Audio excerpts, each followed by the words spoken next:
get rowdy, and give a warm welcome.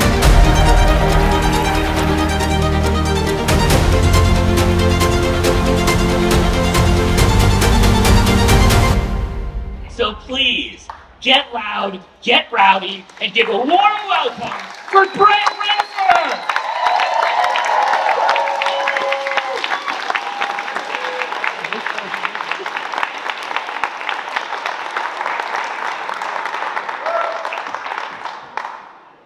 Okay. Listen, you and your team have developed a fabulous idea. An interactive magic mirror that will teach kids about river creatures, offering fun facts while a digital character mimics their every move. You have a feedback session looming with 100 fourth graders, yes, 100 and more. You realize to create something testable, you have to buy a camera, write some code, make a lot of design decisions, and essentially build the dang thing. That's not a prototype, that's a beta. So, finding inspiration from an old Marx Brothers gag, you replace the screen with people. Kids laugh, but they interact. Your teammates can more quickly iterate, trying different ideas live. You remember, or discover, for example, kids remember facts better when the mirror breaks the fourth wall. Months later, far after the exhibition opens, the lessons linger, and you approach every project with questions like, can we test it earlier? Can we test it crappier? Can we make tweaks and pivots easier? After the mirror project, we went on a tear. This is at Blue Cadet, and we threw everything we could at visitors, only using tech when that made sense and helped us get stuff in front of visitors faster. People acting as tech continued to be a favorite technique. And we also prevented some project, I would say, disasters, including a screen that was just way too big once we saw it mocked up. But instead of having invested in the time, tech, and infrastructure support to 20-foot screens, instead we spent $20 at Home Depot. Maybe you can tell, but I'm a little bit obsessed with prototyping, and I'd also be lying if I said this approach just suddenly came to me like a bolt of lightning. Time, money, research, and gentle and not so gentle nudges from great mentors are what brought me here. And in fact, this thread started for me in 2009 on a wildly complicated project, an 18-story interactive projection driven by a sensor-filled megaphone, picnic table, hopscotch, and more. And while I was definitely supported by experts, my job was to make it work. So after freaking out a little bit, I set out to just build the whole thing any way I knew how. A paper cup and pencil megaphone, some milk crates as a picnic table, and a few Arduinos later. And we had some mock-up that we could share, test, and try out ideas on.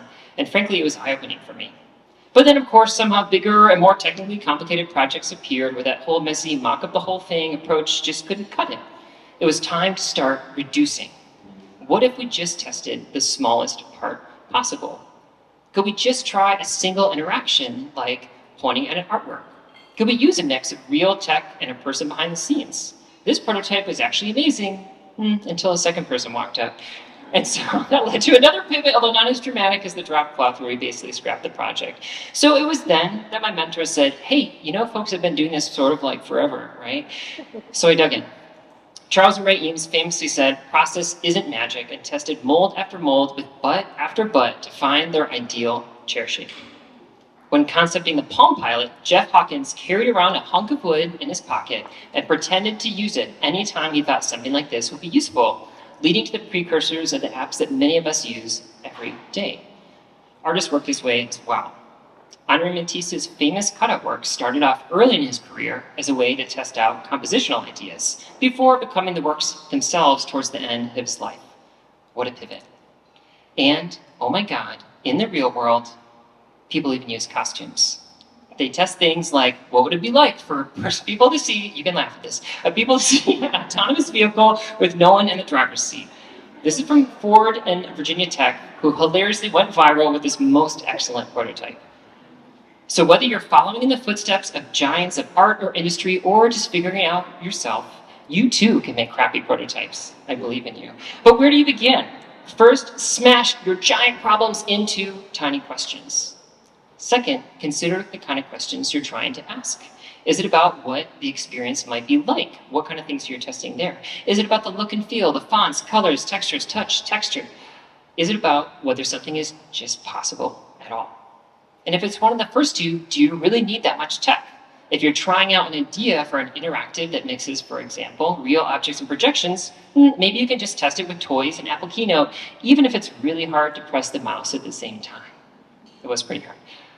And if your question is really just, is this at all possible in the first place, then only focus on that. For that same interactive, I used existing code samples with that very same setup in my office. And I brought my own kid into it. It's a family affair.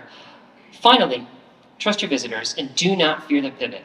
People love giving feedback, even, and I would say especially on sketchy prototypes. And that feedback might not be what you want, but that's okay because you tested early, kept it loose, and mocked it up before you fucked it up, right?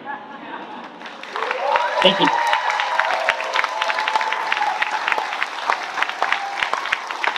Renfer, everybody!